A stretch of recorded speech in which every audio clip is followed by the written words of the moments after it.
안녕하세요. 김동호 목사입니다. 오늘도 기막힌 새벽 나오신 여러분 환영합니다. 오늘부터는 마태복음 우리 같이 시작하려고 그러는데 하나님께서 새로운 은혜 저희들에게 주실 줄을 믿습니다. 오늘 주시는 말씀은 마태복음 1장 1절에서 17절입니다. 예수님의 족보입니다. 제가 그냥 빠지지 않고 다 읽으려고 그럽니다. 아브라함과 다윗의 자손 예수 그리스도의 계보라. 아브라함이 이삭을 낳고 이삭은 야곱을 낳고 야곱은 유다와 그의 형제들을 낳고 유다는 다말에게서 베레스와 세라를 낳고 베레스는 헤스론을 낳고 헤스론은 람을 낳고 람은 아미나답을 낳고 아미나답은 나손을 낳고 나손은 살몬을 낳고 살몬은 라합에게서 보아스를 낳고 보아스는 룻에게서 오벳을 낳고 오벳은 이새를 낳고 이새는 다윗 왕을 낳으니라. 다윗은 우리아의 아내에게서 솔로몬을 낳고 솔로몬은 르호보암을 낳고 르호보암은 아비야를 낳고 아비야는 아사를 낳고 아사는 여호사밧을 낳고 여호사밧은 요람을 낳고 요람은 우시아를 낳고 우시아는 요담을 낳고 요담은 아하스를 낳고 아하스는 히스기야를 낳고 히스기야는 므낫세를 낳고 므낫세는 아론을 낳고 아몬을 낳고 아몬은 요시아를 낳고 바벨론으로 사로잡혀갈 때 요시아는 여고니아와 그의 형제들을 낳으니라. 바벨론으로 사로잡혀간 후에 여고니아는 스알디엘을 낳고 스알디엘은 수룹바벨을 낳고 수룹바벨은 아비웃을 낳고 아비웃은 엘리야김을 낳고 엘리야김은 아소르를 낳고 아소르는 사독을 낳고 사독은 아킴을 낳고 아킴은 엘리웃을 낳고 엘리웃은 엘르아사를 낳고 엘르아사는 mat단을 낳고 mat단은 야곱을 낳고 야곱은 마리아의 남편 요셉을 낳았으니 마리아에게서 그리스도라 칭하는 예수가 나시니라. 그런즉 모든 대수가 아브라함으로부터 다윗까지 14대요 다윗부터 바벨론으로 사로잡혀갈 때까지 14대요 바벨론으로 사로잡혀간 후부터 그리스도까지 14대더라. 아멘. 마태복음은 이렇게 예수님의 족보로부터 시작됩니다. 근데 이 족보를 이렇게 누구는 누구를 낳고 누구는 누구를 낳고 할 때 조금 지루합니다. 하나님이 이걸 뭐하러 다 기록하셨을까? 이게 무슨 의미가 있을까? 여기에는 어떤 메시지가 담겨 있을까를 생각하는 일이 그렇게 쉽지 않습니다. 그래서 건너뛰고 싶을 때가 참 많지요. 그런데 어느 날 제가 이 말씀에 큰 은혜를 받았어요. 아브라함으로부터 시작해서 42대에 걸친 족보가 기록되어 있는데 대가 끊어지지 않았구나 하는 생각을 했고요. 더 중요한 건 믿음의 대, 예수님이 태어났을 때까지 믿음의 대가 끊어지질 않았구나. 아브라함으로부터. 이건 굉장한 축복이다 하는 것을 깨닫게 되었습니다. 저는 그리고 그것을 예수 그리스도의 세계라라고 말씀하시지 않으셨습니까? 이게 욕심이 났어요. 저는 4대째 예수 믿는 사람으로 태어났거든요. 그러니까 우리 중저 외할머니, 외할아버지가 예수를 믿으셨어요. 아마 초기셨겠죠. 제 자식은 5대고요. 우리 손주들은 6대째 지금 예수를 믿는데 그게 제 자랑입니다. 감사한 일이죠. 6대째 믿음을 이어가고 있다. 한국에서. 근데 예수님이 언제 오실는지 모르지만 예수님이 오실 때까지 내 자손 중에 한 명도 예수 그리스도에 대해서 끊어지지 않는다면 이것보다 더 귀한 축복이 어떻겠습니까? 그래서 마태복음이 엄청난 축복으로부터 시작하는구나. 축복에 대한 말씀으로 시작하는구나 하는 것을 깨닫게 되었고요. 그 복을 사모하게 되었어요. 여러분들도 그 복을 꼭 받으실 수 있게 되기를 바랍니다. 근데 생각을 해봤어요. 어떻게 하면 이 자식들이 믿음의 대를 끊지 않고 이어갈 수 있을까? 그 책임이 우리 부모에게 있구나 하는 것을 알게 되었어요. 여러분, 저는 목사 아닙니까? 목사가 교인들에게 혹 인정을 받는다거나 혹 존경을 받는 일은 그렇게 쉬운 일은 아니지만 그래도 그렇게 어렵지는 않습니다. 이유가 뭔지 아세요? 교인들은 목사를 모르거든요. 여러분이 저를 아세요? 여러분은 저의 겉만 보고 좋은 면만 혹 보실 수 있어요. 근데 자식들은 어떨까요? 자식들은 다 다 알잖아요. 같이 사니까. 그러니까 잘못 살면은요, 우리 아버지 목사라고 설교는 잘해. 뭐 집에서 사는 걸 교인들이 보면 참 볼만할걸. 만일 이런 삶을 내가 산다면 교인들은 전도하는지 몰라도 자식은 전도할 수 없어요. 여러분, 자식은 그런 부모 밑에서 자라면 그 부모가 믿는 하나님 믿고 싶은 마음이 없어질 거예요. 그러니까 여러분, 이 누구는 누구를 낳고 누구는 누구를 낳고 하면서 은혜를 받고 그 복을 받으려면 우리가 더 정신을 바짝 차리고 예수를 잘 믿어서 믿는 것과 사는 것이 하나 될 때, 그래서 같이 밥 먹고 잠자고 사는 가족들에게 믿음의 인정을 받을 때 이 믿음의 대가 이어져 가리라 생각합니다. 남은 여생 더 조심히 살아서 우리 자식들이 저보고 하나님 잘 믿을 수 있도록 그렇게 살기를 소망합니다.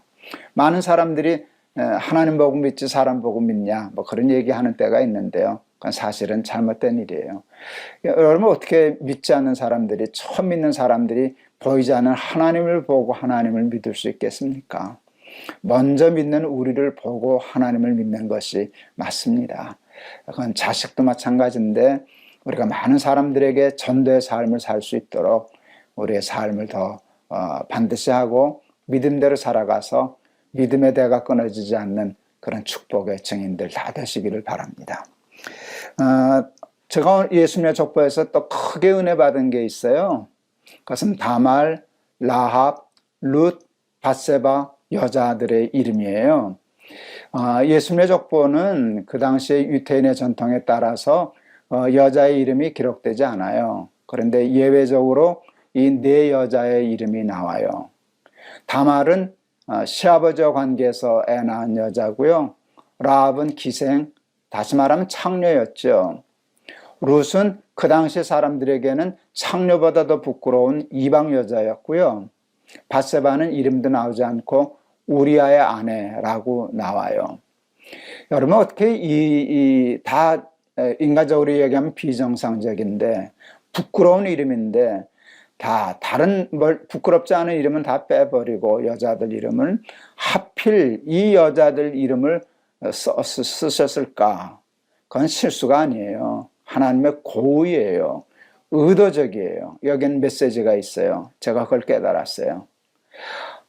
다말도 라합도 룻과 같아도 밧세바 같아도 하나님 앞에 회개하고 관계를 회복하면 하나님은 예수 그리스도의 족보에 이름을 넣어주시는구나. 그건 아주 충격적인 은혜였어요. 그래서 나도 희망이 있구나 하는 것을 깨닫게 되었어요. 여러분, 이 예수님의 족보, 이 다말, 라합, 룻은요, 하나님의 완벽한 속죄에 대한 하나님의 의도적인 메시지라고 생각해요. 우리가 다 의로운 사람만, 훌륭한 사람만, 믿음의 정말 장인 같은 사람들만 구원 얻고 그랬다라고 하면 우리는 주눅 들어서 어떻게 예수 믿겠어요? 나 같은 건 어떻게 저렇게 될 수 있을까? 그런데 다말, 라합, 룻, 밧세바 이름을 볼 때 희망이 생겨요. 여러분, 다윗은 밧세바의 우리아의 아내에게서 솔로몬을 낳고 하나님이 다윗이 회개하니까 용서는 해 주셨어요. 그렇지만 이왕 용서를 하셨어도 다윗이 솔로몬밖에 자식이 없었다면 혹 모르겠는데 자식들 많은데 왜 하필 솔로몬으로 대를 이어 예수님의 족보에 들어가게 하셨을까? 그랬을 때 하나님은요, 한번 용서한 자에 대해서 뒤끝이 없으시다는 거라는 걸 깨닫게 되었어요. 저는 이제 예수 믿고 구원 얻었으니까 하나님 나라 가긴 가야 되는데 그게 두려웠어요. 마지막 심판 때 앞에서 하나님이 너 예수 믿었으니까 용서는 해주고 통과는 시켜준다마는 나 한번 짚고는 넘어가자. 너 그때 이랬었지? 너 이런 죄 지었었지? 너 그때 이런 생각했었지? 그러면 그걸 어떻게 견디나? 그게 얼마나 부끄러운 일이고 수치스러운 일인가 생각했는데요. 오늘 이 말씀 생각하다가 하나님은 그런 일을 하지 않으신다. 기억도 하지 않으신다. 흰눈같이 양털같이 깨끗게 하신다. 그것을 깨닫게 되었어요. 제가 전에도 우리 방송하면서 그 얘기 한 적이 있는가 모르겠습니다. 아마 기독교 방송, 텔레비전 방송에서 하다 한 것 같습니다. 지금 기억해 보니까. 제가 예수 믿고 받은 복이 참 많은데요. 하늘이 뚫린 것과 같은 복을 받았다. 저는 그렇게 생각하고 그렇게 정말 간증해요. 그런데 홍두가 김 목사가 받은 그 하늘이 뚫린 것과 같은 복 중에 최고의 복, 1등 가는 복은 뭐야? 라고 묻는다면 저는 서슴없이 대답할 수 있어요. 속죄요. 죄사함이요. 저는 예수 그리스도로 말미암아 제 죄가 사함받고 제 이름이 예수님의 족보에 올랐다는 것, 그 이상의 복은 없다고 생각해요. 다윗이 시편에서 이렇게 고백한 게 있어요. 허물의 사하심을 얻고 죄의 가리움을 받은 자는 복이 있도다. 제가 너무 그게 너무 좋아서 옆에다 하나님 저도요 라고 이렇게 썼던 적이 있습니다. 성경책에. 허물의 사하심을 얻고 죄의 가리움을 받은 자는 복이 있도다. 기독교의 최고의 복은요, 속죄의 복이에요. 죄사함의 복이에요. 그것을 위해서 예수님이 하나님이 사람이 되시고 십자가에 달려 돌아가셨잖아요. 그래서 그 예수님 그 속죄의 은총처럼 귀한 일이 없는데 여러분 그 은총을 감사하면서 살아가는 저와 여러분들이 꼭 되셨으면 좋겠습니다. 오늘 마태복음 시작을 하면서요, 이렇게 두 가지 생각했어요. 예수 잘 믿어서 예수님 오실 때까지 믿음의 대가 끊어지지 말자. 그 다음에 두 번째는요, 라합, 밧세바, 룻, 이런 다말, 이런 여자를 생각하면서 하나님의 속죄는 완벽한 속죄다 라고 하는 걸 배웠습니다. 여러분 이 말씀을 가지고 또 하루 승리하는 저와 여러분 되실 수 있기를 바랍니다. 제가 지금 이 방송하면서 조금 버벅거리는 거 여러분 알고 계세요? 이거 녹음을 했는데요, 우리 아들한테 보내려 보니까 첫 번째 이제 꼭 제가 2편씩 하는데요, 마태복음 이제 첫 회와 두 번째 녹음을 했는데 두 번째 것은 있는데 첫 번째 게 왜 없는지 녹음이 안 됐어요. 그래서 지금 다시 이렇게 찍는 거예요, 여러분. 그런데 이게 두 번째 거하고 이렇게 자꾸 겹쳐가지고 이게 조금 혼돈이 와가지고 제가 이렇게 버벅거리고 있습니다. 첫 번부터. 그런데 그 메시지는 잘 전달이 됐어요. 여러분, 예수님에 대해 42대에 걸쳐서 대가 끊기지 않은 건 축복이다. 그리고 다말과 라합, 룻처럼 우리도 그와 같은 사람인데 예수 그리스도의 십자가로 말미암아 하나님 앞에 죄사함 받아서 우리도 예수님의 족보에 들게 되었다 라고 하는 거 귀한 깨달음인 줄을 믿습니다. 다시 녹음하고 싶지만 충분히 그 메시지면 충분하다 싶어서 그냥 내보내려고 그럽니다. 여러분 우리 마태복음 기대해 주시고 또 은혜 받으시고 그 말씀 때문에 승리하는 하루하루 되시기를 바랍니다. 제가 찬송가를 골랐는데요, 그 283장, 이게 참 좋은 찬송이에요, 그렇죠? 나 속죄함을 받은 후 한없는 기쁨을 찬송하겠습니다. 찬송 잘 불러보겠습니다. 나 속죄함을 받은 후 한없는 기쁨을 다 헤아릴 수 없어서 늘 찬송합니다. 나 속죄받은 후 주를 찬미하겠네. 나 속죄받은 후 주의 이름 찬미하겠네. 나 속죄함을 받은 후 내 마음이 새로워 주 뜻을 준행하면서 죄 길을 버리네. 나 속죄 받은 후 주를 찬미하겠네. 나 속죄 받은 후 주의 이름 찬미하겠네. 나 속죄함을 받은 후 성령이 오셔서 하나님 자녀 된 것을 곧 증언합니다. 나 속죄 받은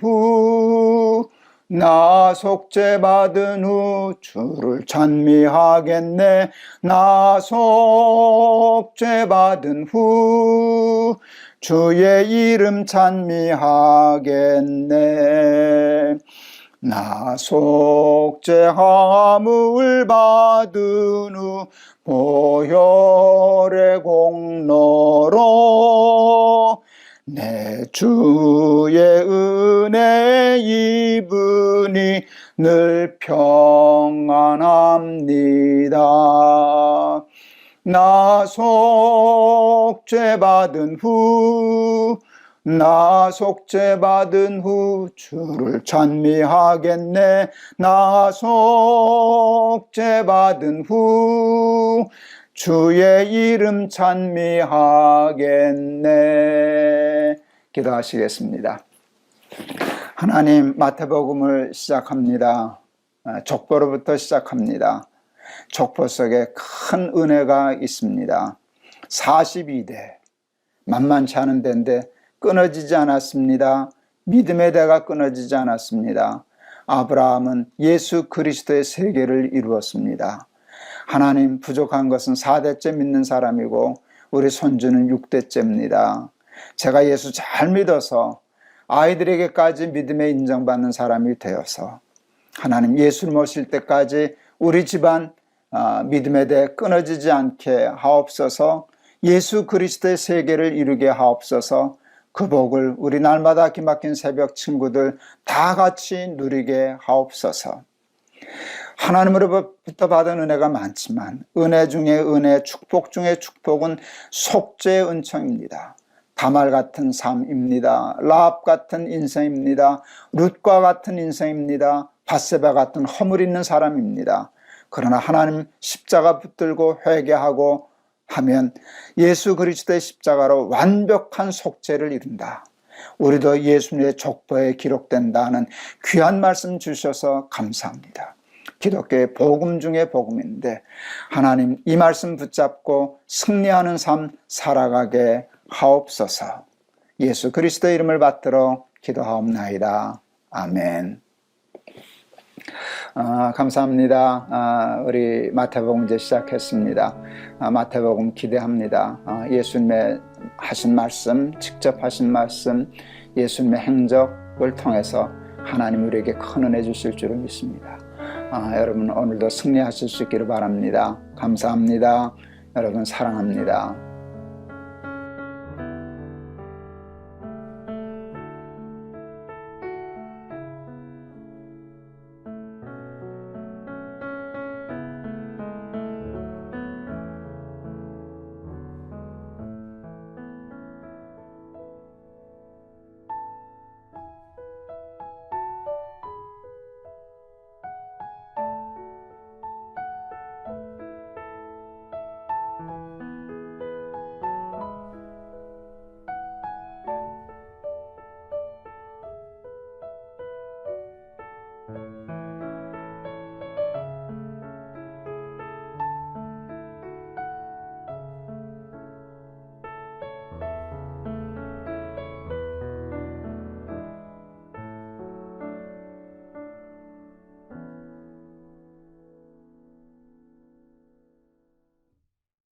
안녕하세요. 김동호 목사입니다. 오늘도 우리 날마다 기막힌 새벽 시작할 수 있게 해주셔서 감사합니다.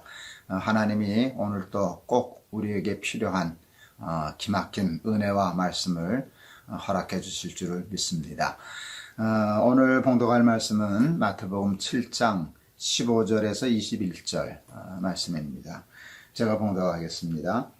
거짓 선지자들을 삼가라. 양의 옷을 입고 너희에게 나오나 속에는 노략질하는 일이라. 그들의 열매로 그들을 알지니 가시나무에서 포도를 또는 엉겅퀴에서 무화과를 따겠느냐.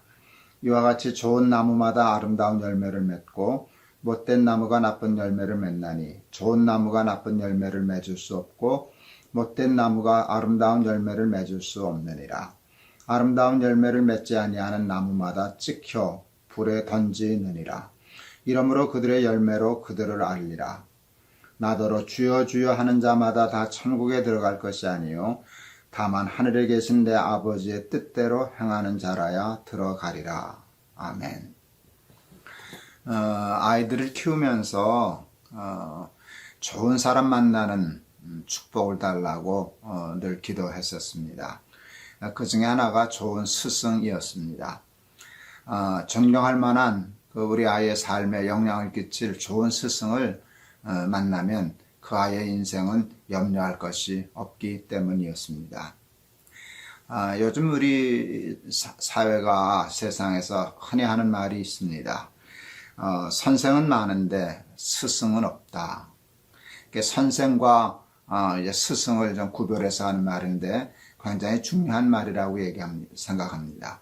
선생은 참 많은데 스승은 없다. 스승이 사실은 없는 것보다 더 좋지 않은 것이 있습니다. 그것은 거짓 스승을 만나는 것입니다.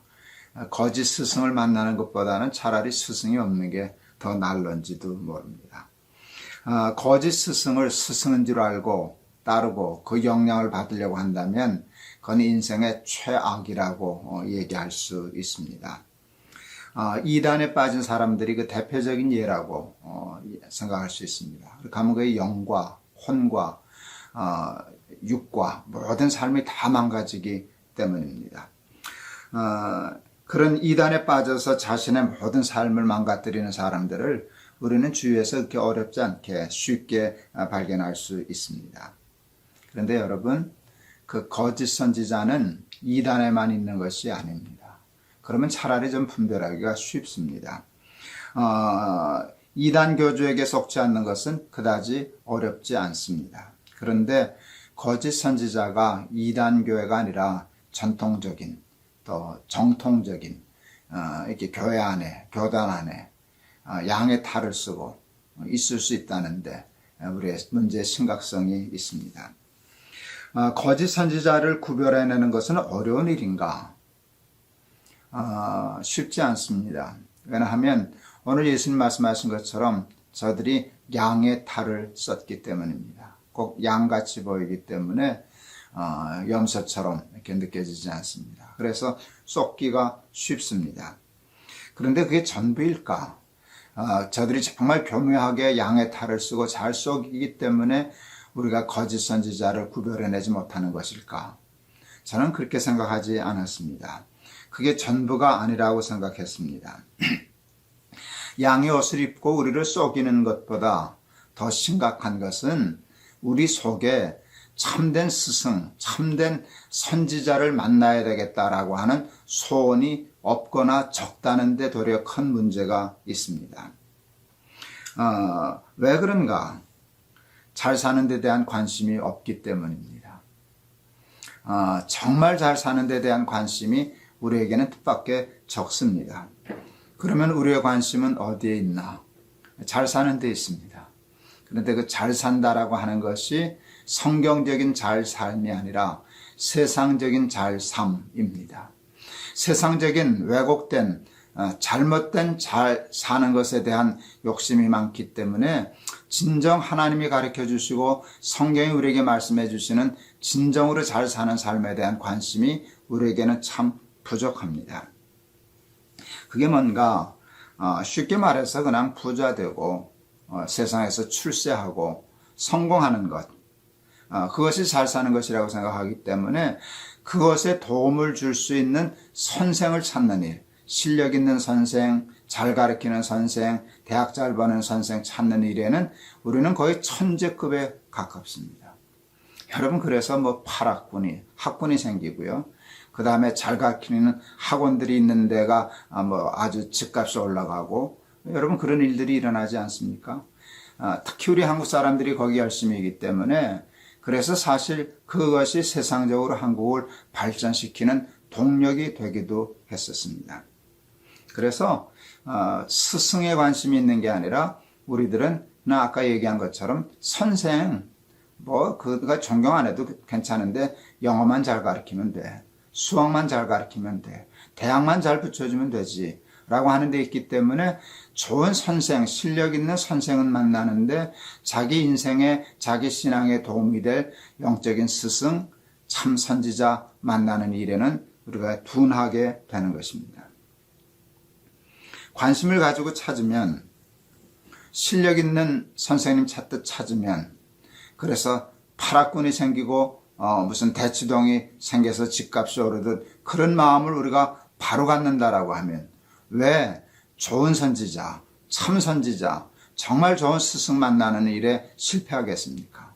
왜 거짓 선지자에게 쏘가서 인생을 망치는 일을 그렇게 쉽게 할 수 있겠습니까? 오늘 예수님이 제시하시는 그 참 선지자, 거짓 선지자를 구별하는 방법이 있다. 그런데 이렇게 어렵게 말씀하시지 않습니다. 그냥 열매 보면 알지 않냐? 그의 삶을 보면 알지 않냐? 좋은 나무가 나쁜 열매 맺을 수 없어. 나쁜 열매가 아무리 양이 다르서도 조금 기다려서 자세히 보면, 그 삶을 지켜보면 좋은 열매 맺을 수 없어. 그래서 나무는 열매를 봐서 하는 거야. 그 열매는 삶이죠. 그 삶은 뭔가 하면 말을 하는 것이 아니라 말한 것을 지키고 사는 삶을 얘기하는 것인데, 여러분 그 열매가 있는 스승이 정말 참 스승이고 좋은 선지자다라고 하는 평범하지만 그러나 매우 중요한 원칙을 저희들에게 가르쳐 주셨습니다. 참 좋은 스승, 저는 참 좋은 스승 만나는 복을 받았습니다.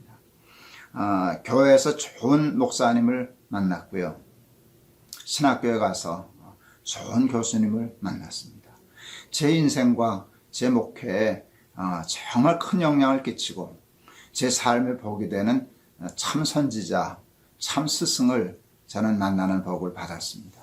그래서 제가 아이들을 위해서 꼭 그 기도는 빼놓지 않았습니다. 하나님, 우리 아이들이 좋은 스승을 만나게 해주십시오. 좋은 선지자, 좋은 목회자를 만나게 해주십시오. 큰아이가 외국에 잠깐 공부할 때인데 한번 저한테 편지를 보냈더라고요. 무슨 어떤 좋은 일이 있었는지 아버지 기도가 이루어졌어요. 좋은 스승, 좋은 친구, 좋은 사람들 만나는 복 기도해 주셨는데 제 주위에는 너무 좋은 분들이 많아요. 좋은 스승을 만났어요. 좋은 친구를 만났습니다. 그때 참 기뻤습니다. 하나님이 기도에 늘 응답해 주시는 분이기 때문에 그랬습니다. 제 인생에 그 큰 영향을 끼친 분, 제가 설교 중에 뭐 자주 얘기하니까 혹 아시는 분은 그 이제 조남도 기억하시리라 생각합니다. 제가 자라난 모교회 우리 목사님, 임택진 목사님. 예. 저한테는 영적인 아버지 같은 분이고, 그러신 분입니다. 목회를 일일이 가르쳐 주시고, 삶으로 가르쳐 주셨습니다. 목사님에게서 뭘 배웠나, 이렇게 생각하면 깨끗하고 반듯한 삶입니다. 욕심 없는 삶입니다. 그리고 자기의 일과 그 직분에 대해서 충성스러움입니다. 깨끗하고 욕심 없는 마음을 가지셨더니, 분별력, 참, 어른에게 이 단어를 써도 되는지 모르지만 괜찮을 것 같습니다. 그분에게서 욕심나는 것은 명철이었습니다. 사리 분별이 분명하셨습니다. 그래서 어떻게 저렇게 생각하실 수 있을까? 어떻게 저런 분별력을 가질 수 있으셨을까? 생각할 때 보니까 그가 욕심에 대해서 단호했기 때문에, 철저히 좀 깨끗하고 욕심 없는 삶을 살려고 했기 때문에 마음의 눈이 밝아져서 그분에게 명철이 있었다. 그래서 그분의 삶을 흉내내려고 이렇게 애를 썼는데 흉내만 내려고 했는데 흉내만 냈는데도 제 삶에 큰 복이 되었습니다. 좋은 교회에서 좋은 목사님 만난 게 평생의 복이 되었습니다. 신학교를 갔습니다. 저는 기독교 교육을 공부했는데요. 기독교 교육학과에 주선혜 교수님이라는 어른이 계셨습니다. 지금도 이제 90이 좀 넘으셔서 상전에 계십니다. 얼마 전에도 만나 뵙고 왔습니다. 같이 식사도 하고. 그 주선혜 교수님을 통해서 따뜻한 마음, 세상과 사람을 불쌍히 여기고 사랑하고 안타까워하는 그 마음을 배웠습니다. 기독교 교육 공부하다가 학교 공부 시간에 울 일이 뭐가 있겠습니까? 근데 저희는 그 교수님의 강의를 듣다가 기독교 교육을 공부하다가 그의 삶에 또 간증에 또 그 기독교 교육 속에 묻어있는 그의 철학에 감동이 되어서 참 많이 울고 가슴 뜨거운 경험들을 무슨 부흥회 하듯이 이렇게 참 많이 가졌었습니다. 그게 평생의 복이 되었습니다.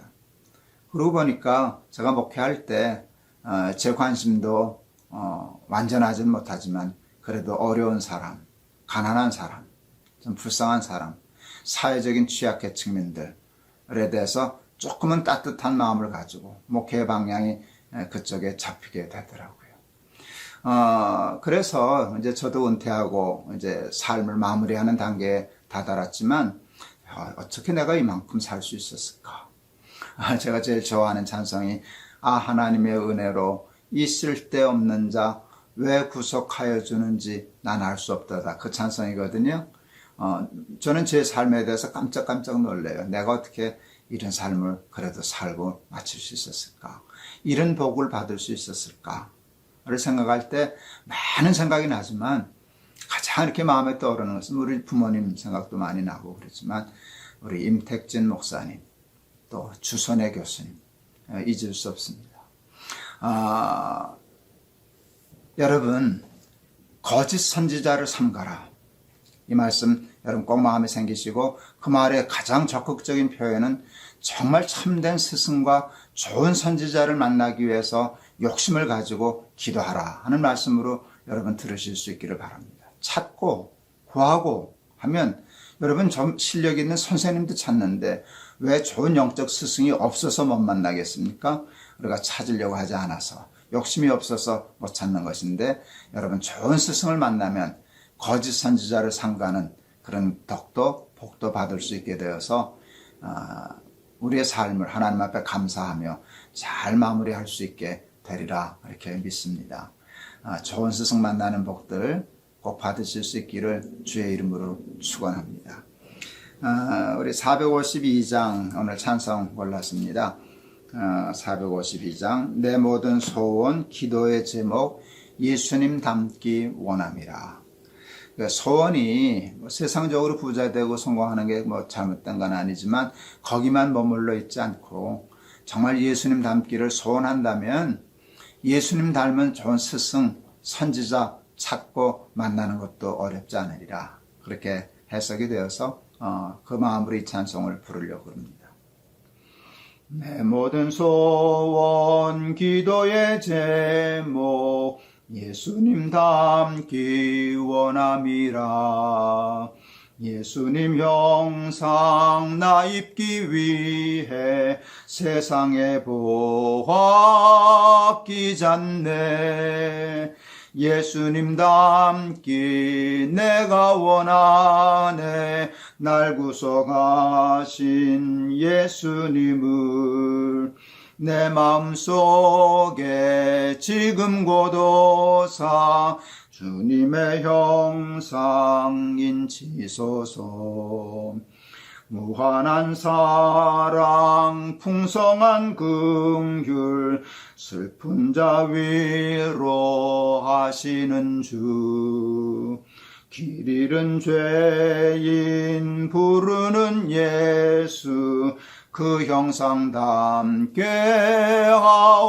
하옵소서. 예수님 닮기 내가 원하네. 날 구원하신 예수님을 내 마음속에 지금 고도사 주님의 형상 인치소서. 겸손한 예수 거룩한 주님 원수의 멸시 참으시사 우리를 위해 고난을 받은 구주를 닮게 하옵소서. 예수님 닮기 내가 원하네. 날 구속하신 예수님은 내 마음속에 지금 고도사 주님의 형상 인치소서. 아멘. 기도하시겠습니다. 좋은 스승을 만나고 좋은 선지자를 만나고 예수님 닮은 그 삶의 아름다운 열매를 맺는 좋은 선지자 만나는 것은 복 중의 복입니다. 하나님, 우리 날마다 기막힌 새벽에 나와 하나님의 말씀을 사모하는 우리 사랑하는 친구들에게, 우리 사랑하는 사람들에게 하나님 좋은 선지자, 좋은 스승 만나는 복을 허락하여 주시옵소서. 그리하여 그런 삶 살다가 저들을 만나는 사람들에게 복이 되는 좋은 스승, 좋은 선지자 같은 삶을 사는 우리 친구들 다 되게 하여 주시옵소서. 예수 그리스도의 이름을 받들어 기도하옵나이다. 아멘. 우리 하나님께 또 정말 잘 사는 삶에 대해서 더 많은 욕심을 가져서 좋은 선지자, 좋은 영적인 스승, 참 삶의 본이 되는 좋은 열매를 맺는 분들을 많이 만나서 여러분도 그 삶을 닮으시고요.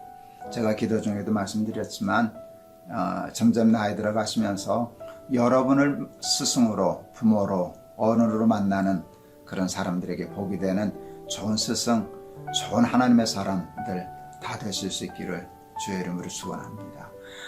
여러분 감사합니다. 여러분 사랑합니다.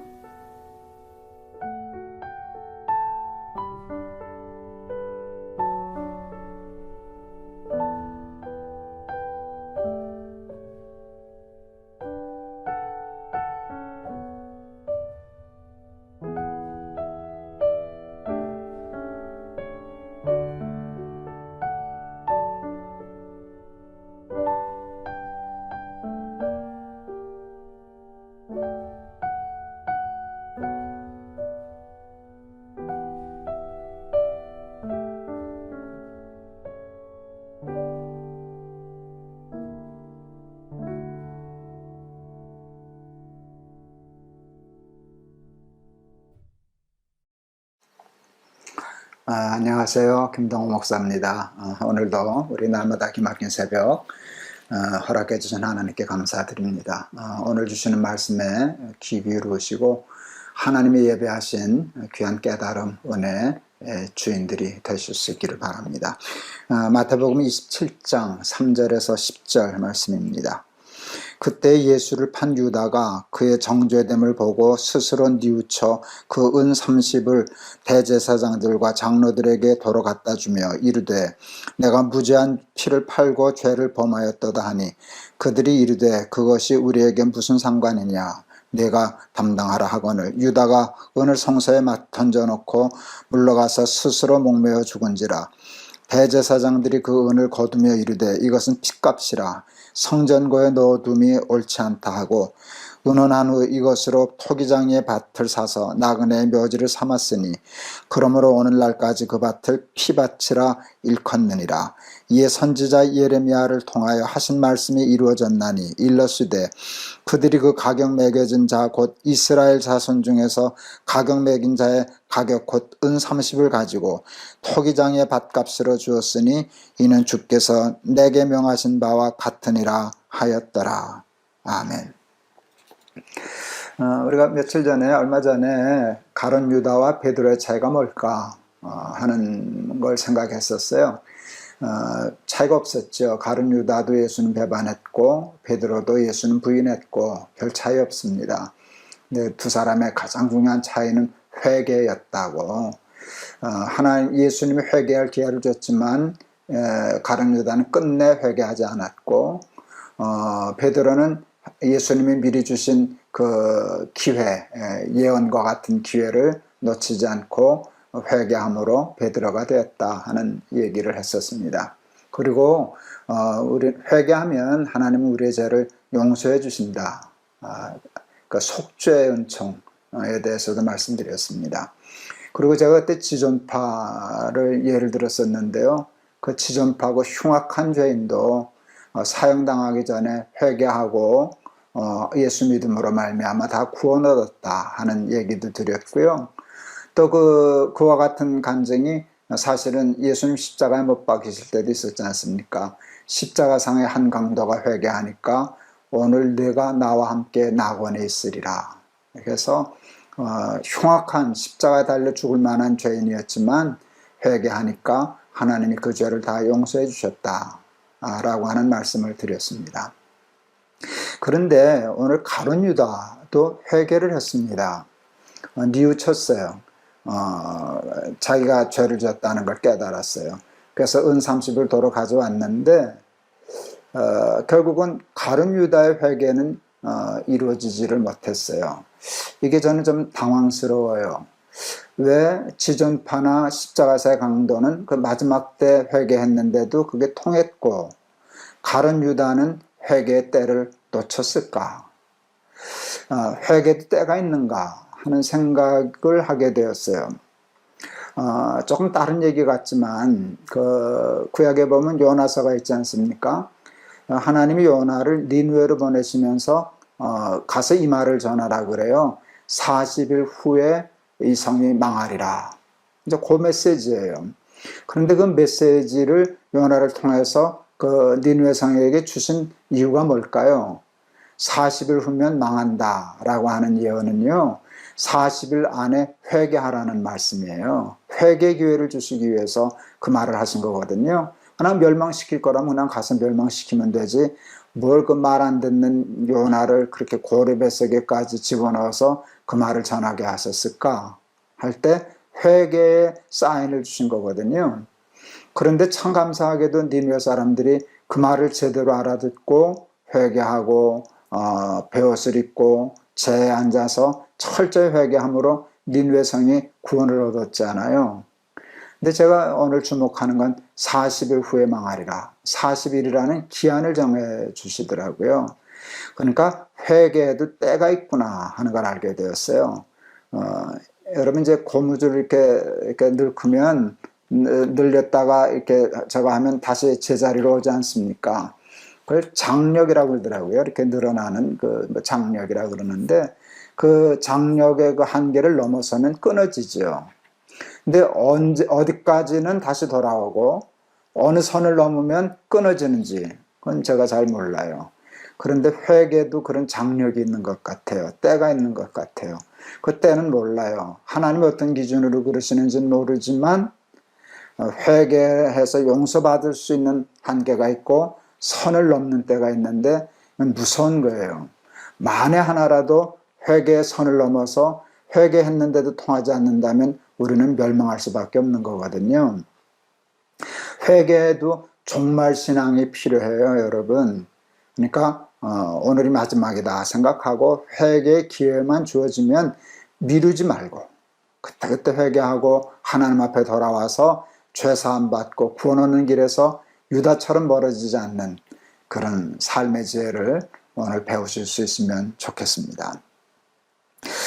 가룟 유다가 그냥 성전에도 돈 던져놓고 가서 목매어 죽었어요. 그 대제사장과 장로들이 이건 핏값이다. 그러니까 성전에 두면 마땅치 않다. 그래가지고 그 돈으로 토기장의 밭을 사서 나그네의 묘지를 삼았어요. 나그네의 묘지 근사하지 않아요, 여러분? 돈도 없고 나그네가 되어서 가족도 없어서 죽은 사람은 누가 묘지를 쓸 수 없으니까 그 돈으로 묘지를 사서 그 돈도 없고 가족도 없이 쓸쓸히 죽어가는 사람들의 묘지를 삼았다. 근사한 일이죠. 참 훌륭한 일입니다. 그런데 아무리 훌륭하면 뭐합니까? 예수 팔아서 한 일인데요. 저는 예수님 판돈으로 나그네의 묘지를 삼았다라고 할 때 제가 너무 비판적으로만 보는지 모르겠어요. 좀 조심스럽기는 해요. 그런데 조심하려고 그러니까 교회 목회도 그렇게 하기 쉽지 않을까. 교회 목회는 훌륭한 것이죠. 귀한 사역이죠. 그런데 그걸 예수님 팔아서 근사한 일을 하는 경우가 교회도 많더라고요. 선교사님들 여기 와보니까 선교사님들이 얼마나 수고하고 헌신적인지 몰라요. 젊은 우리 후배 목사님들도 참 훌륭하다, 우리 한국교회 희망 있다 하는 생각이 드는데요. 간혹 보면 선교지에서 선교에 인간적으로 성공한 케이스의 경우 제가 너무 부정적으로 봐서 그런지는 모르지만 선교사가 왕 같다, 완전히 황제 같다, 그것을 완전히 사유화해서 자기가 그 영광 다 받고 어떤 권세를 부리는 그러는 게 눈에 가끔 띄어요. 하는 일은 훌륭해요. 선교고 뭐 학교도 세우고 뭐 고아원도 세우고 이렇게 훌륭한 일을 하는데 거기서 예수님이 살아나는 게 아니라 그 개인 선교사가 살아나고 목사가 살아나고 또 그 사역자가 살아난다면 그 예수님의 핏값, 예수님은 죽이고 자기가 산 것이니까 그게 바로 토기장이의 나그네 묘지 같은 것이 아닐까. 교회도 그럴 수 있고요. 선교도 그럴 수 있고요. 특별히 우리 기독교인들이 가장 많이 하는 게 이제 사회봉사와 사회복지, 또 NGO 활동이거든요. 저도 관심이 있어서 이제 은퇴 앞두고는 그 일을 열심히 했었는데요. 그게 다 예수님을 표방하고 기독교의 정신을 앞세우고 하는데 잘못하다 보면 그게 성공하고 커지면 거기에 예수님은 없더라고요. 예수님은 죽으셨어요. 십자가 달려서. 그리고 그 개인이 대제사장이 장로가 주인 노릇하고 그 영광 받고 그렇게 되면 그것도 예수님 판돈으로 나그네 묘지를 삼은 것과 같지 않을까. 그러니까 조심해야 된다는 뜻이에요. 누가 그랬냐 이게 아니라 누구든지 이렇게 귀한 일을 할 때 하나님의 정신으로 일을 하려고 할 때 그 일이 중요한 게 아니라 그보다 더 중요한 것은 그것을 통해서 예수님이 사느냐 예수님이 영광을 받느냐 그것을 집행하는 목사나 장로나 사역자 선교사가 영광을 받느냐 이게 굉장히 중요한 거라는 거예요. 잘못하면 우리는 그 시험에 빠지기가 참 쉬워요.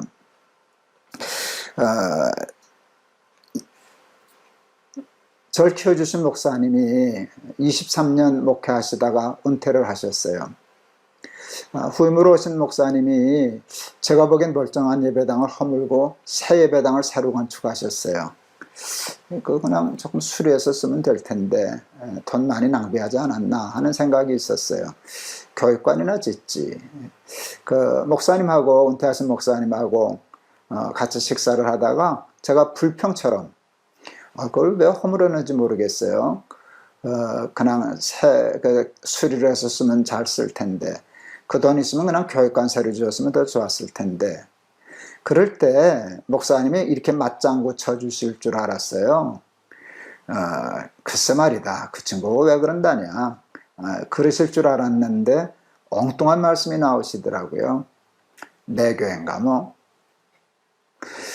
잘못하면 오해하기 쉬워요. 난 이제 관심 없어. 나 신경 쓰기 싫어. 그런 무책임한 발언이 아니었어요.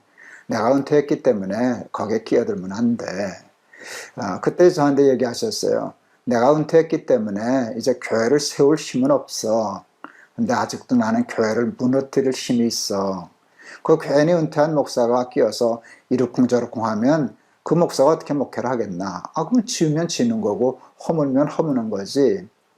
그 평범해 보이시는 말씀이 저한테는 굉장히 큰 충격을 주었어요. 저도 이제 은퇴를 했잖아요. 은퇴를 했어요. 자꾸 이제 제가 목회하던 교회니까 이것저것 눈에 띄는 경우가 있어요. 저건 저렇게 했으면 좋았을 텐데 저건 왜 저렇게 하나 하는 생각이 저도 있지 왜 없겠습니까? 그때마다 생각해요.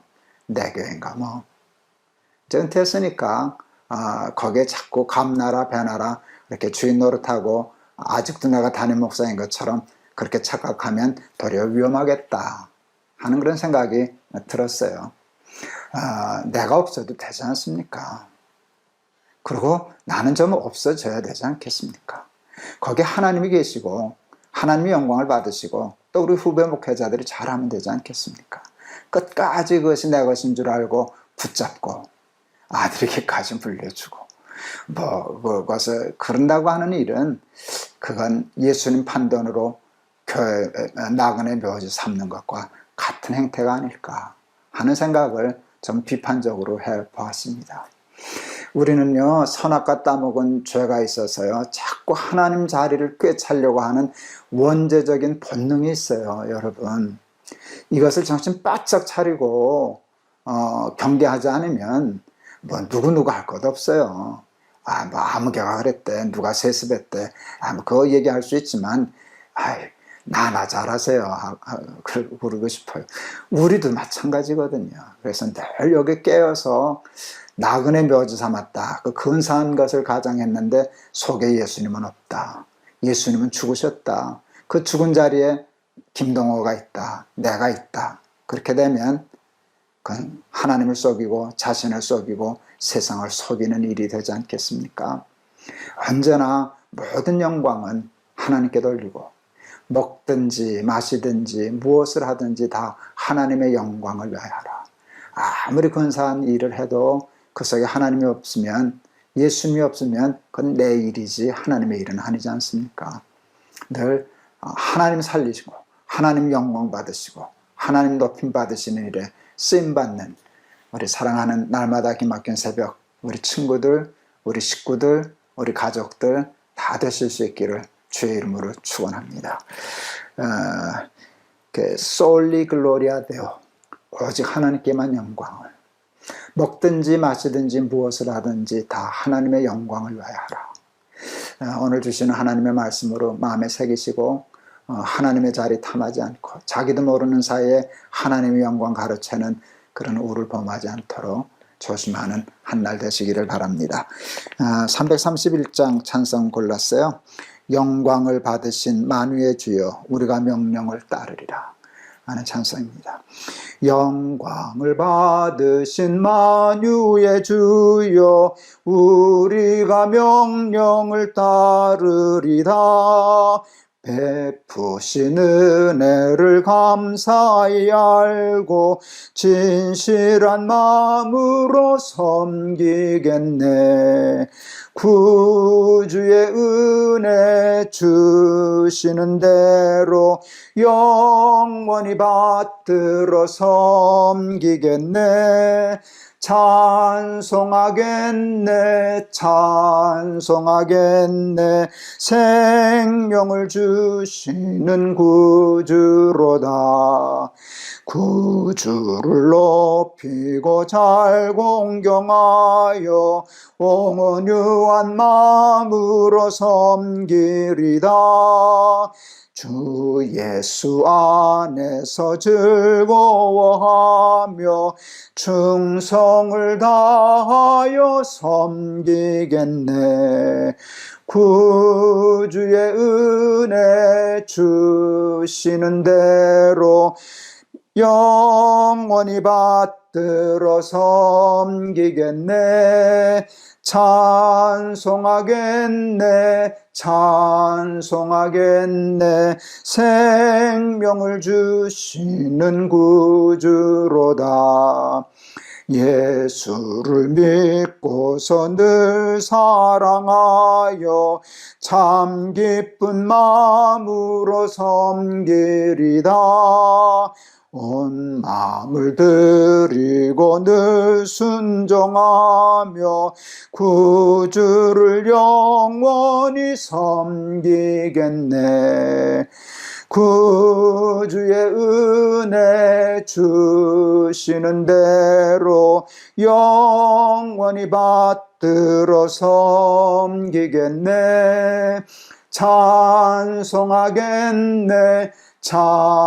찬송하겠네. 생명을 주시는 구주로다. 아멘. 기도하시겠습니다. 하나님은 회개하면 용서해 주십니다.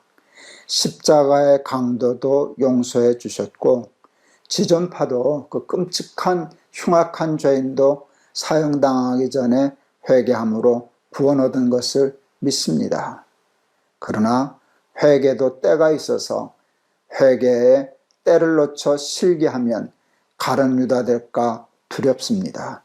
하나님, 회개를 미루지 말고 오래 참으시는 하나님을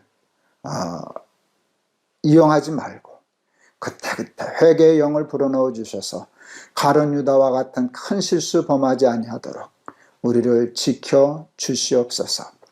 대제사장들과 장로들 가룟 유다가 돌려준 은 30으로 나그네의 묘지를 삼았습니다. 나그네의 묘지는 근사한데 그 속에 예수님은 없었습니다. 예수님은 죽었습니다. 예수님의 핏값으로 근사한 일을 한 사람들입니다. 교회도 그렇게 목회하기 쉽겠습니다. 선교도 쏘으면 그렇게 되기 쉽겠습니다. 하나님을 팔아서 근사한 일을 하고 그 영광은 자기가 가로채는 그런 실수 우리 참 범하기 쉬운 사람들인데 작은 일이든 큰 일이든 먹든지 마시든지 자기를 부인하고 하나님의 영광만을 위해서 살아가는 참 믿음의 사람들 다 될 수 있도록 우리의 영과 혼과 마음과 생각을 지켜 주시옵소서. 예수 그리스도 이름을 받들어 기도하옵나이다. 아멘. 제가 이렇게 설교하면서도 좀 조심스러워요. 너무 까칠하다, 너무 부정적이다, 너무 비판적으로만 그러지 않나 이렇게 생각하는데 그걸 남에 대해서 생각하면 좀 까칠한데요. 자신에게로 그 화살을 돌리면 은혜가 되더라고요. 우리가 이 말씀에 자유롭지 못하거든요. 그래서 늘 조심하고 깨어있지 않은 뜻으로 받아들이시면 이 까칠하고 부정적인 말씀도 긍정적으로 은혜가 되지 않을까 이렇게 싶습니다. 우리 사랑하는 우리 친구 가족 여러분들이 그렇게 꼭 받아주시는 줄로 믿습니다. 여러분 감사합니다. 오늘도 승리하세요. 사랑합니다.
안녕하세요. 김동호 목사입니다. 오늘도 우리 날마다 기막힌 새벽 나와서 말씀을 사모하시는 여러분들 환영합니다. 하나님께서 기뻐하시고 오늘 저희들에게 예비하신 충만한 은혜의 말씀을 허락해 주실 줄을 믿습니다. 오늘 말씀은 시편 22편 22절에서 25절 말씀입니다. 내가 주의 이름을 형제에게 선포하고 회중 가운데서 주를 찬송하리이다. 여호와를 두려워하는 너희여 그를 찬송할지어다. 야곱의 모든 자손이여 그에게서 영광을 돌릴지어다. 너희 이스라엘 모든 자손이여 그를 경외할지어다. 그는 곤고한 자의 곤고를 멸시하거나 싫어하지 아니하시며 그의 얼굴을 그에게서 숨기지 아니하시고 그가 울부짖을 때에 들으셨도다. 큰 회중 가운데서 나의 찬송은 주께로부터 온 것이니 주를 경외하는 자 앞에서 나의 소원을 갚으리로다. 아멘. 이제 시편을 이렇게 공부할 때 이렇게 시편을 대개 탄원시 또 찬양시 이렇게 이제 구분을 합니다. 힘들고 어려울 때 하나님 앞에 도와주세요, 살려주세요 하는 그 탄원, 기도의 시가 있고요. 또 그것이 이루어졌을 때 감사하고 하나님 앞에 영광 돌리는 찬송시가 있다. 이렇게 구별하는 것이죠. 오늘 지금 읽어드린 본문의 말씀을 보면 이건 전형적인 찬송시입니다. 다윗도 하나님께 지금 찬송하고 있고요. 22절 내가 주의 이름을 형제에게 선포하고 회중 가운데서 주를 찬송하리이다. 많은 사람 앞에 하나님 앞에 영광 돌리고 찬송하는 거예요. 그리고 자기만 찬송하는 게 아니라 사람들에게 너희들도 하나님 찬송해야 돼. 하고 이제 얘기하고 있는 것이죠. 왜 그런가 하면 24절 그는 곤고한 자의 곤고를 멸시하거나 싫어하지 아니하시며 그의 얼굴을 그에게서 숨기지 아니하시고 그가 울부짖을 때에 들으셨도다. 이렇게 설명해요. 그렇게 하면 이 이야기, 다윗의 이야기를 듣는 사람들이 다 짐작해요. 다윗이 많이 어려웠었는데 하나님 앞에 매달려 기도하여서 응답을 받았구나. 그래서 저렇게 좋아하는구나. 그래서 저렇게 하나님 찬양하고 우리들에게도 하나님 찬양하라고 저렇게 간증하고 있는 것이구나. 이렇게 짐작할 수 있을 것입니다. 그런데 여러분, 이 시편 22편은 그렇지 않습니다. 제가 22절부터 읽었는데요. 일부러 여러분 이 시편 22편 1절부터 읽으면 이렇게 됩니다. 제가 1절부터 몇 절 읽겠습니다.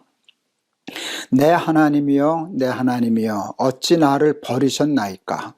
어찌 나를 멀리하여 돕지 아니하시오며 내 신음소리를 듣지 아니하시나이까. 내 하나님이여 내가 낮에도 부르짖고 밤에도 잠잠하지 아니하오나 응답하지 아니하시나이다. 여러분 그 삶의 자리라 그러는데요. 이게 지금 다윗이 시편 22편을 쓰는 삶의 자리입니다. 하나님께 부르짖는 겁니다. 근데 응답하지 않으십니다. 낮에도 아침에도 밤에도 부르짖는데 왜 하나님 응답해 주지 아니하세요 하는 이 탄원시입니다. 고난시입니다. 14절 나는 물같이 쏟아졌으며 내 모든 뼈는 어그러졌습니다. 15절 내 혀가 이 천장에 붙었습니다. 17절 내 모든 뼈를 셀 수 있습니다. 이게 지금 다윗이 이 시편을 기록한 삶의 정황입니다. 그런데 이 상황에서 22절 이하의 고백을 한다는 것이 잘 이해가 되질 않습니다.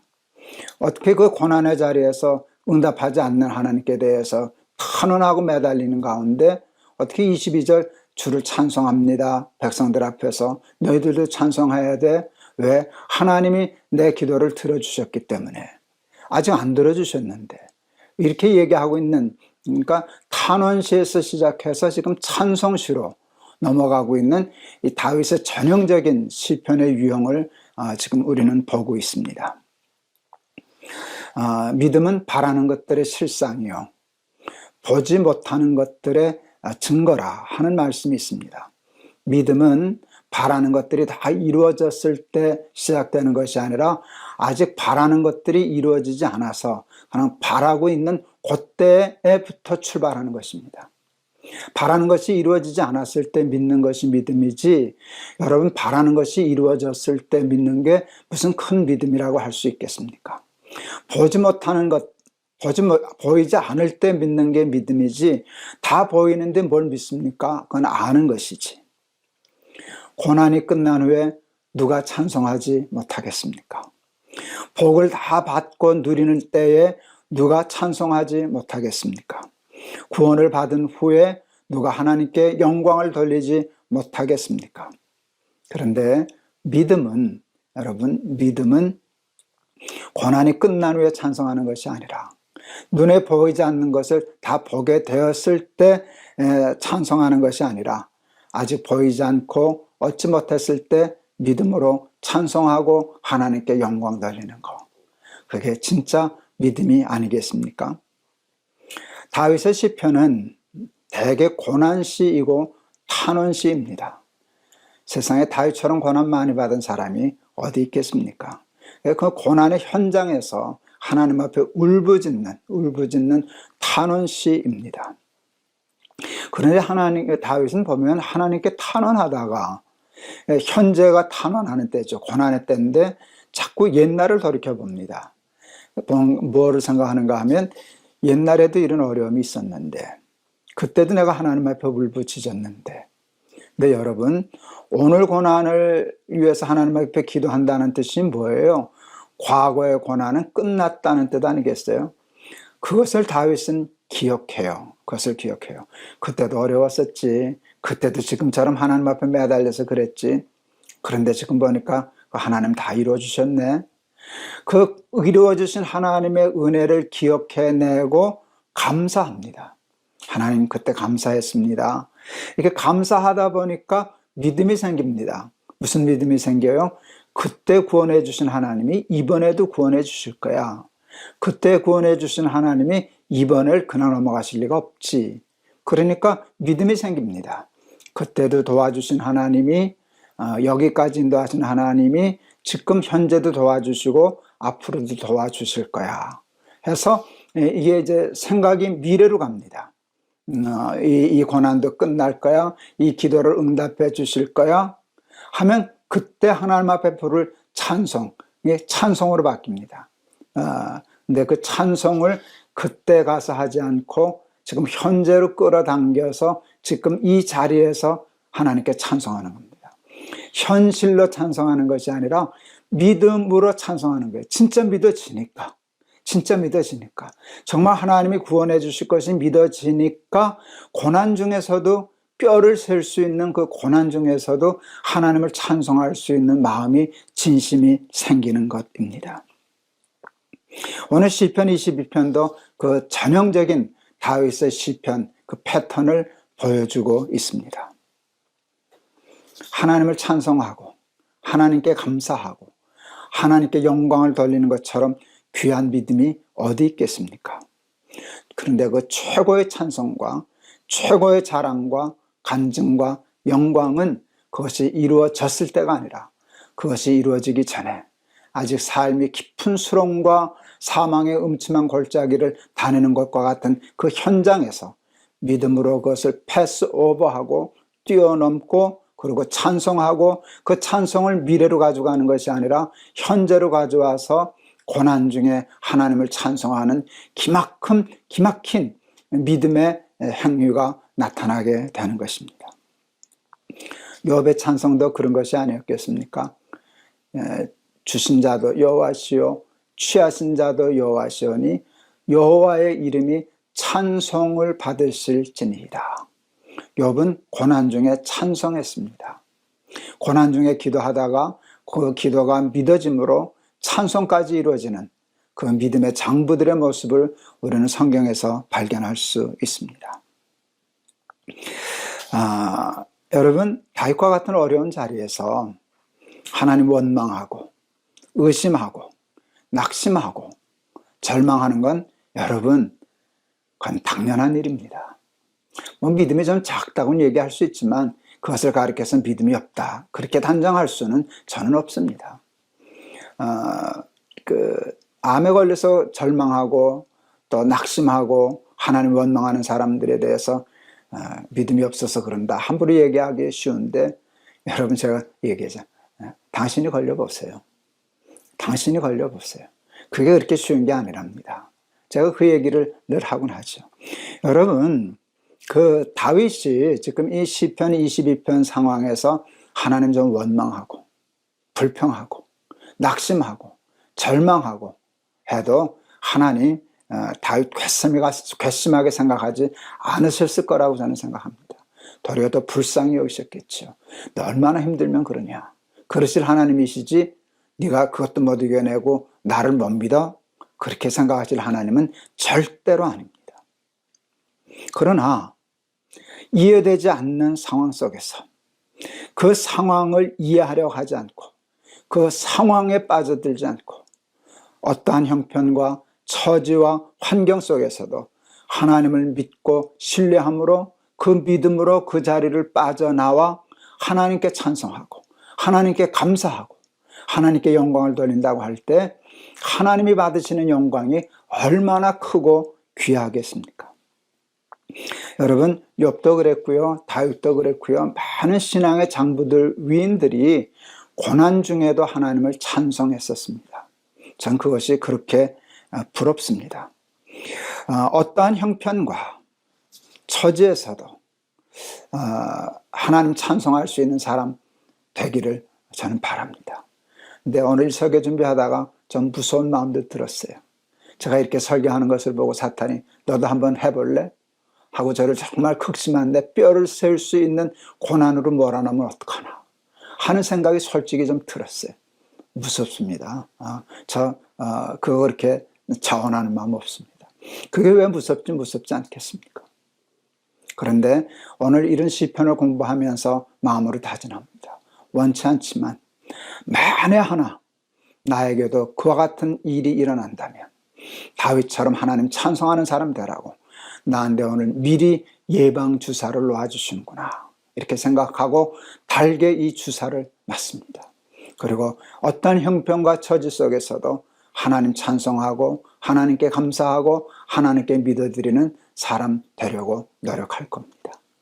우리 날마다 기막힌 새벽 사랑하는 여러분들도 저와 같이 그 믿음의 길을 걸어가는 사람들 되실 수 있기를 바랍니다. 축원합니다. 우리 31장 오늘 찬송 골랐어요. 찬양하라 복되신 구세주 예수, 백성들아 사랑을 전하세. 이건 어렵지 않은데요, 다윗처럼 뼈를 셀 수 있는, 밤에도 낮에도 부르짖는데 응답하지 않으시는 그 절망 속에서도 이 찬송 부를 수 있는 그런 사람 되기를 바라서 이 찬송 골랐습니다. 찬양하라 복되신 구세주 예수, 백성들아 사랑을 전하세. 경배하라 하늘의 천군과 천사, 주님 앞에 영광을 돌리세. 목자같이 우리를 지키시고 종일 품에 늘 안아주시니, 찬양하라 높으신 권세를 찬양 찬양 찬양 영원히 드리세. 찬양하라 복되신 구세주 예수, 우리 대신 죽임을 당했네. 구주 예수 영원한 구원의 소망, 경배하라 찬양하며 겸손히 절하세. 찬양하라 우리 죄 지신 예수, 그의 사랑 한없이 크셔라. 찬양하라 높으신 권세를 찬양, 찬양 찬양 영원히 드리세. 찬양하라 복되신 구세주 예수, 천사들아 즐겁게 찬양해. 구주 예수 영원히 다스리시니 멸류관을 주 앞에 드리세. 구주 예수 세상을 이기시고 영광 중에 또다시 오시리. 찬양하라 높으신 권세를 찬양, 찬양 찬양 영원히 드리세. 기도하시겠습니다. 고난이 끝난 후에, 기도의 응답을 받은 후에 누가 하나님을 찬송하지 아니하겠으며 누가 하나님의 이름을 자랑하지 않겠습니까? 그런데 다윗처럼 하나님께 부르짖어도 응답이 없는 것 같이 느껴지는 절망의 자리에서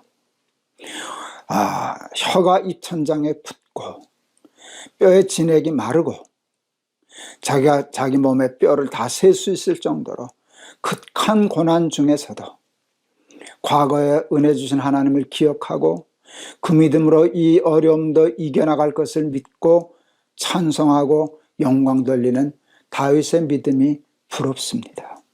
하나님, 저희들에게 그 믿음을 허락하여 주시고 우리의 그 믿음 때문에 하나님 영광을 받아 주시옵소서.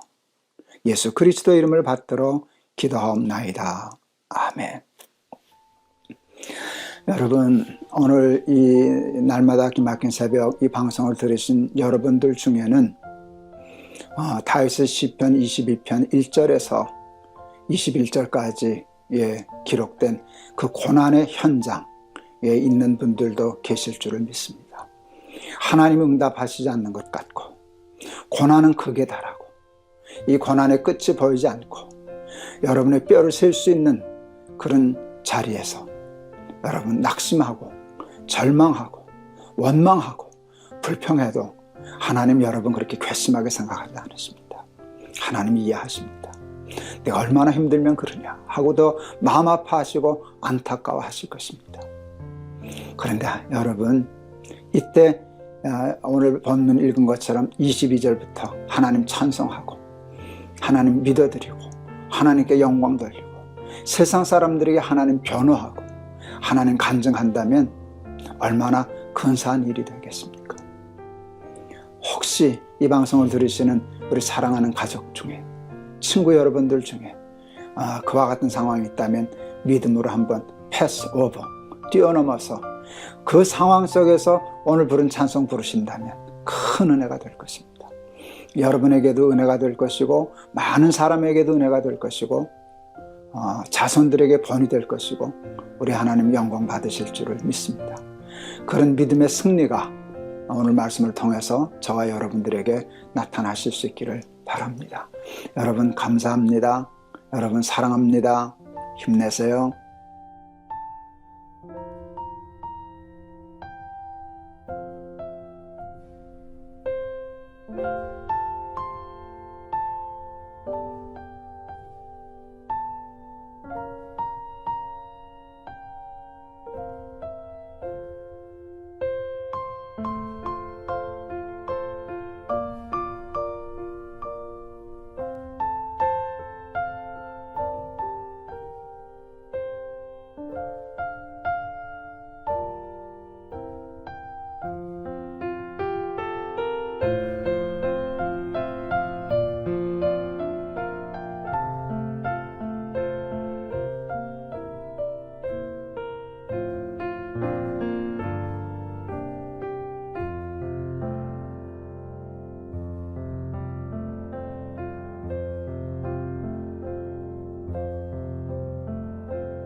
안녕하세요. 김동호 목사입니다.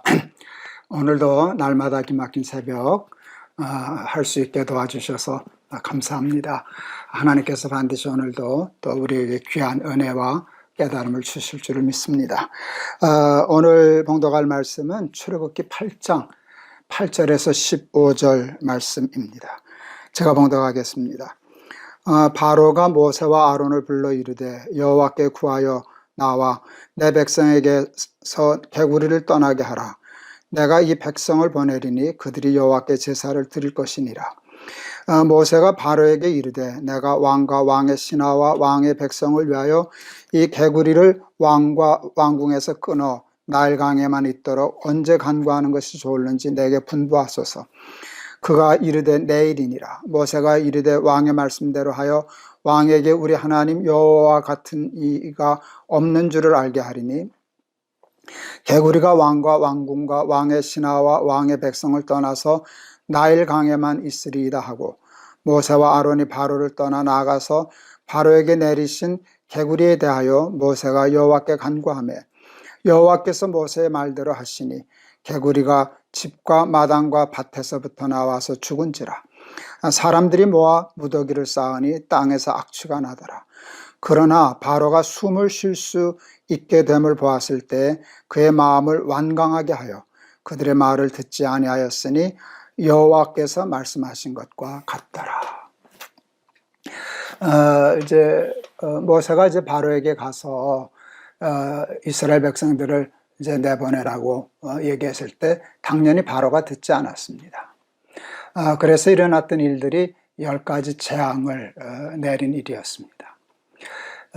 그냥 한 장 한 장 그 10가지 재앙을 얘기할 수도 있지만 우리가 오늘 날마다 기막힌 새벽을 하는 그 시기 그냥 이렇게 스케치 하듯이 그림 이렇게 드로잉 이렇게 하듯이 뭐 이렇게 동양화 서양화처럼 꼼꼼하게 그리는 것이 아니라 이렇게 훑어가면서 하는 거기 때문에 그냥 10가지 재앙을 그냥 오늘 한 번에 다 다뤄서 넘어가려고 그렇게 생각하고 있습니다.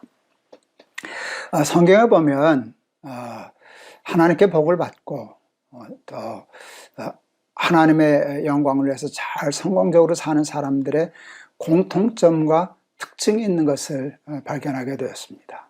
그것은 뭔가 하면 자기 죄에 대해서는 아주 민감하고 남의 죄에 대해서는 조금 관대하고 이러는 걸 보았습니다.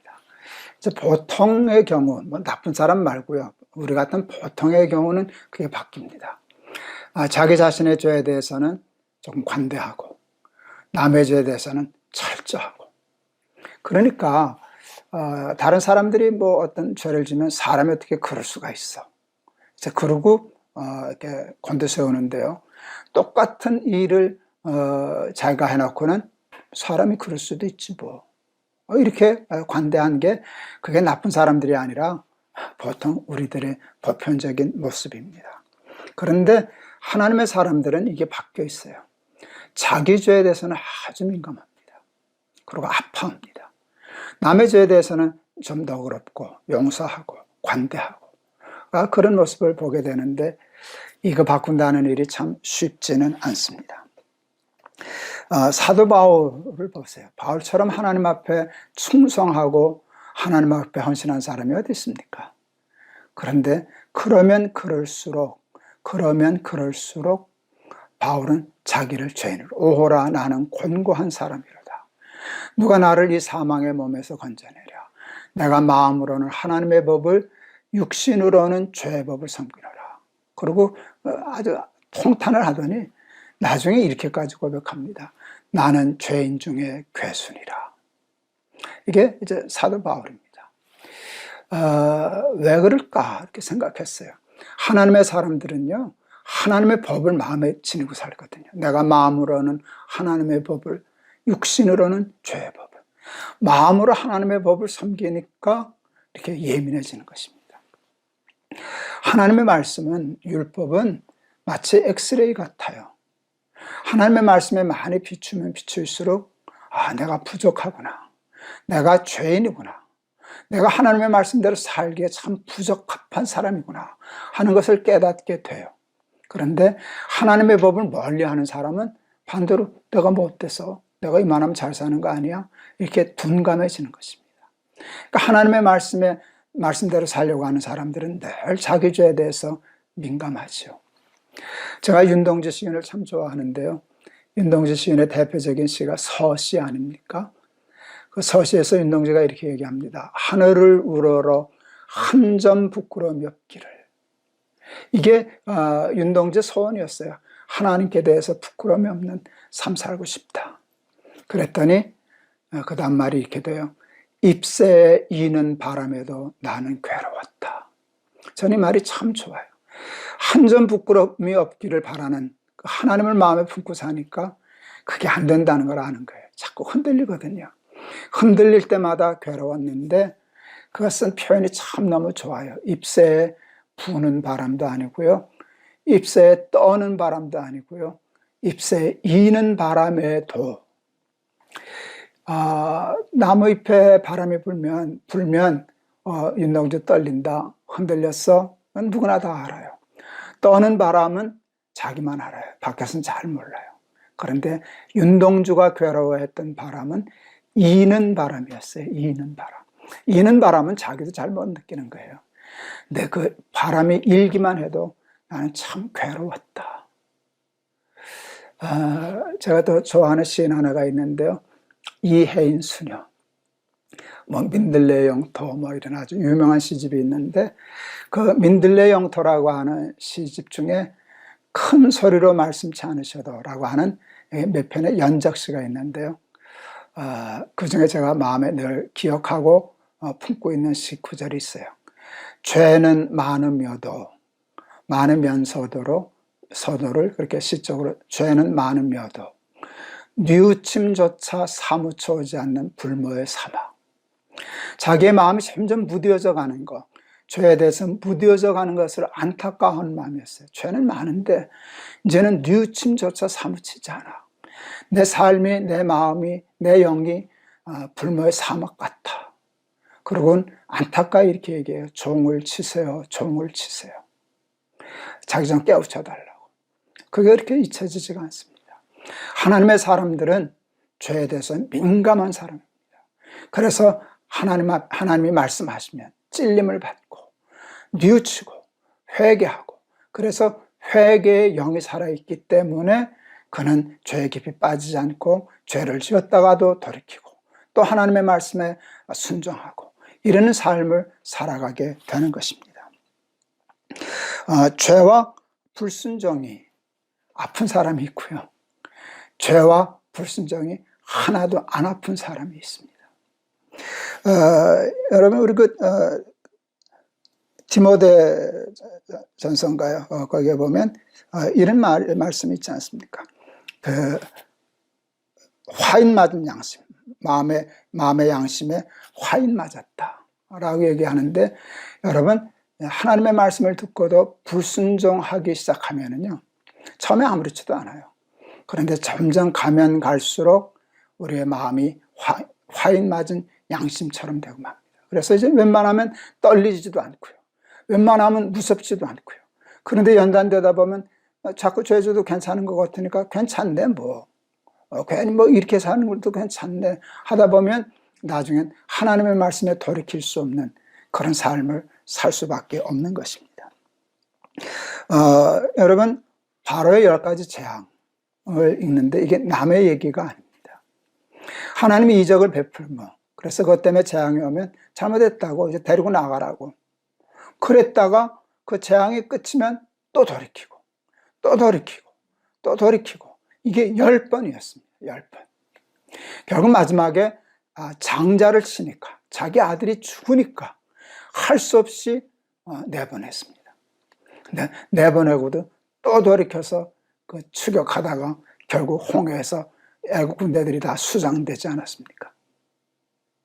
여러분, 이 바로의 마음이 바로 디모데전서 4장 2절이네요. 자기 양심이 화인 맞아서 외식함으로 거짓말하는 자들이라. 양심에 화인 맞은 사람. 예, 바로가 양심에 화인을 맞게 되니까 이제는 돌이킬 수가 없는 사람이 되었습니다. 10가지 재앙을 만나도 그 하나님의 경고를 보내도 돌이킬 수 없는 그런 불행한 사람이 되고 말았습니다. 여러분, 여러분과 저는, 여러분은 지금 바로와 같은 삶을 살고 계십니까? 아니면 사도 바울과 같은 삶을 살고 계십니까?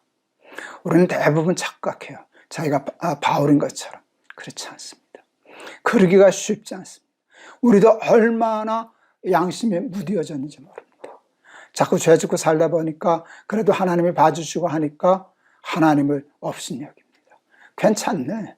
뭐 세상 식대로 사는 게 더 편하고 좋네. 그렇게 되면 하나님이 말씀하셔도 돌이킬 수가 없습니다. 나단 선지자가 와도 돌이킬 수 없습니다. 그렇게 되면 결국 우리는 사망에 이를 수밖에 없습니다. 하나님의 말씀에 불순종하는 삶은 참 힘든 삶입니다. 제가 전에도 그 예를 들었던 예화인데요. 하나님이 요나에게 니느웨로 가서 그 40일 후면 망한다라는 말을 전하라 했지 않습니까? 그건 40일 안에 회개하라는 메시지였습니다. 요나가 가겠다고 약속해놓고는 가기 싫었습니다. 니느웨 성의 사람들이 혹시 회개해서 구원 얻을까 봐. 그래서 다시스를 내뺐죠. 근데 하나님이 큰 풍랑을 일으키고, 그래서 결국은 제비 뽑히고 또 바다에 던지고 큰 물고기 뱃속에 들어갔다가 결국은 니느웨로 가지 않았습니까? 여러분, 하나님과 약속한 일, 하나님의 말씀대로 사는 길을 어길 수 없습니다. 니느웨로 가겠다 그랬으면 니느웨로 가야 되는데, 제가 이제 아이들에게, 청년들에게 이렇게 설교할 때 그랬죠. 그러나 요나가 선택할 수는 있었다. 니느웨로 갈 거냐 다시스로 갈 거냐 하는 것은 결정할 수 없었어요. 니느웨는 결정된 거예요. 하나님과 약속했으니까. 그런데 니느웨로 가는 방법은 요나의 선택이었어요. 배 타고 가든지, 배 타고 가든지. 배 타고 갈래? 배 타고 갈래? 여러분, 왜 물고기 배 타고 가겠습니까? 그냥 배 타고 가지.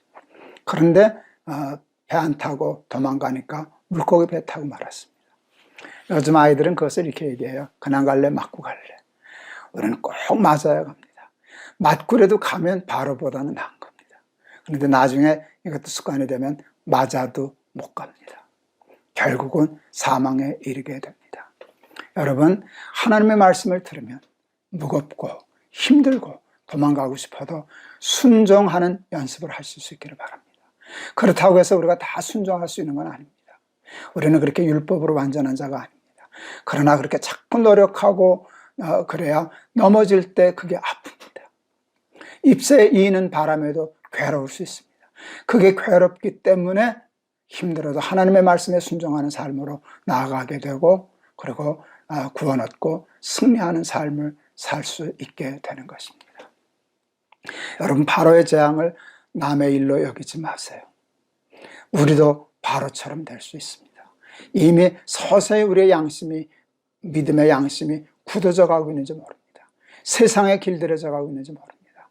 하나님께 대해 민감하고 예민한 바울 같은 사람, 윤동주 시인 같은 사람, 이혜인 수녀 같은 사람 되실 수 있기를 주의 이름으로 축원합니다.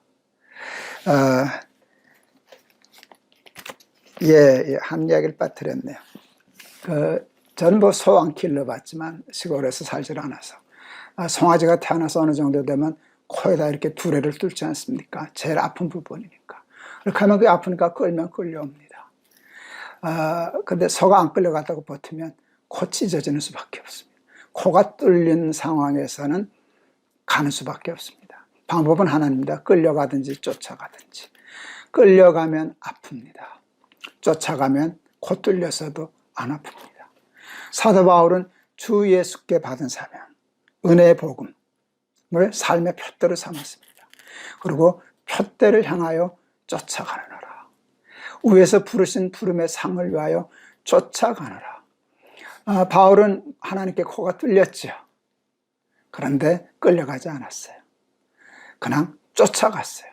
그랬더니 코 안 아팠어요. 여러분, 우리는 하나님께 붙잡힌 받은 사람입니다. 하나님께 끌려가지 말고 하나님께 붙잡힌 받은 것을 잡으려고 쫓아갈 수 있는 바울과 같은 사람 다 되실 수 있기를 주의 이름으로 축원합니다. 오늘은 제가 440장 찬송을 골랐어요. 어디든지 예수 나를 이끌면, 어디든지 예수 함께 가려네.